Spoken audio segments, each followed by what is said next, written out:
Nous sommes à l'Ami des Andes avec Nicole qui élève des lamas au-dessus de Chambéry.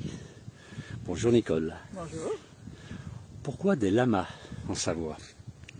Alors c'était une idée de mon compagnon qui est agriculteur aussi à côté de ma petite ferme et son idée c'était de pouvoir faire profiter de cet espace qu'on a nous ici en haut de Barbera et faire une activité en lien avec le public pour parler un petit peu de notre métier et puis pour faire présenter des animaux qui sont très peu connus comme les lamas. Alors on parle beaucoup de lamas actuellement, mais finalement ce sont des animaux que dans notre culture on ne connaît pas et le fait de présenter ces animaux, ça nous permet de comprendre qu'au-delà de ce stéréotype de voir des lamas qui crachent, ce sont des animaux qui sont très sympathiques.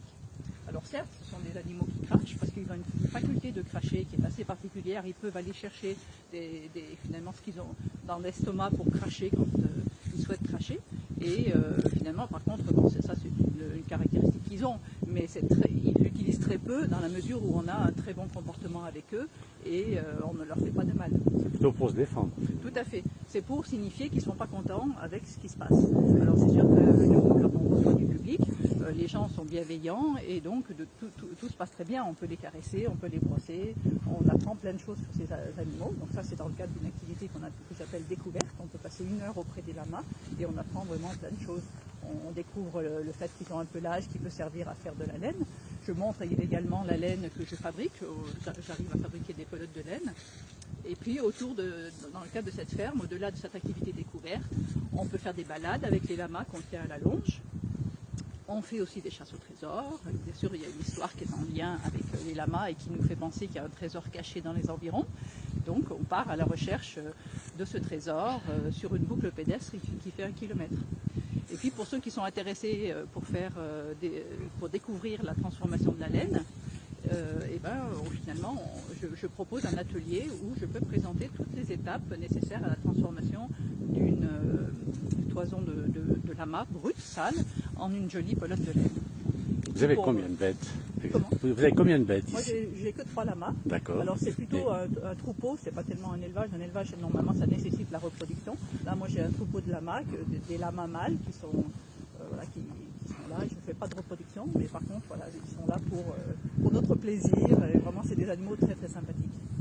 Aujourd'hui, il fait froid quand même, hein, la neige arrive, mais je pense qu'ils sont plus heureux aujourd'hui que lorsqu'il fait 30 degrés. Voilà, alors c'est pour ça qu'ils sont tous dehors, vous voyez. Ils ont leur cabane, ils peuvent rentrer, mais ils adorent être dehors, bien sûr. D'ailleurs, ce matin, quand je suis venue les voir, il y avait du soleil. La première chose qu'ils ont fait, c'est de sortir parce qu'ils apprécient, bien sûr, d'être à l'extérieur. Et vu l'épaisseur de leur pelage, au final, ils n'ont vraiment pas du tout froid. Vous voyez, ils ont vraiment un pelage qui est très volumineux et très chaud. Et vous recevez donc les familles, vous recevez des écoles aussi Je reçois essentiellement des groupes. Alors oui, effectivement, la principale partie de mon public, c'est plutôt des familles. Je reçois des centres de loisirs, des centres de personnes à handicap, des clubs de 3e âge. J'ai reçu des scouts, enfin, voilà, tout type de groupes, petits ou grands, mais voilà, c'est essentiellement un public assez diversifié.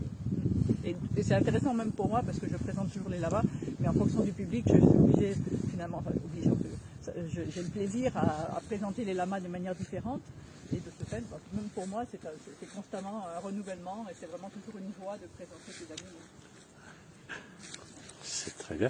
On vous retrouve sur Facebook et sur Internet, c'est ça? Pas sur Facebook, j'ai un site qui s'appelle l'Ami des Andes. Je sais plus exactement, c'est avec le site Orange. Et puis voilà, essentiellement sur mon site. De toute façon, si on me cherche, il suffit de taper Lama vers Chambéry, voilà, ou l'Ami des Andes pour ceux qui connaissent déjà le nom. Mais on me trouve facilement parce qu'il n'y a pas. Je crois qu'en Savoie, il n'y a plus de personnes qui présentent des lamas comme moi.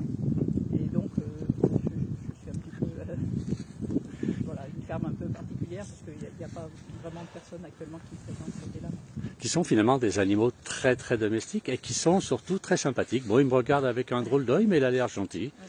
Alors le comportement normal de lama, c'est pas forcément de venir vers nous. Vous voyez, là, il a un comportement, il fait attention un peu à ce qui passe autour de lui. Nous, on a la chance d'avoir des animaux qui n'ont pas été maltraités. ce qui fait quand même toujours une différence, que ce soit, quels que soient les animaux que vous ayez, si vous avez un chien qui a été maltraité, un chat qui a été maltraité, de toute façon, il restera méfiant vis-à-vis des hommes. Nous, on a la chance, moi, les lamas, je les ai achetés dans une ferme d'élevage du nord de la Saône-et-Loire, et ce sont des animaux qui ont toujours été bien traités, et de ce fait, malgré le fait qu'ils sont toujours bien sûr attentifs à ce qui se passe autour d'eux, ils sont quand même confiants par rapport à nous, et par rapport au fait qu'on s'approche d'eux, ils savent très bien qu'on ne va pas leur faire du mal. C'est merveilleux. Voilà. Écoute, Par contre, si ces animaux avaient été maltraités, c'est sûr qu'ils seraient un peu plus craintifs et sans doute qu'ils auraient un comportement un petit peu plus défiant par rapport à nous. plus agressif peut-être. Plus agressif, oui. Eh bien Nicole, je vous remercie beaucoup. Je vous en prie. Bonne continuation, puis en plus dans un décor de rêve. Bon, il n'y a pas de soleil, il n'y a pas la neige qui arrive. C'est quand même très chouette là au-dessus de Chambéry. Merci beaucoup. Je vous en Au prie. revoir.